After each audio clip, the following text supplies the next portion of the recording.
আমি জিমিনকে দেখেছিলাম, ওকে দেখলাম আমি ভিতর থেকে বাইর হচ্ছে, অনেক সুন্দর, হ্যান্ডসাম, মানে এত সুন্দর বলার বাহিরে।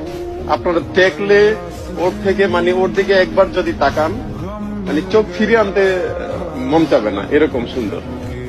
আর আমরা ছেলেরা যা দেখি যে একটা মেয়ে অনেক সুন্দর, তো ওইরকম আপনাদের কাছে ফিল হবে, কিন্তু সুন্দরের থেকে যেটা সুন্দর হয় ওইরকম সুন্দর।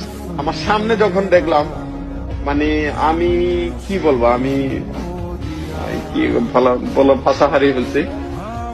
অসম্ভব সুন্দর, এত সুন্দর বলার বাহিরে। আমার চোখ লেগে গেছে। আমি একজন ছেলে মানুষ, ও একজন ছেলে, আমার চোখ লেগে গেছে যে ও এত সুন্দর কেন হয় মানুষ।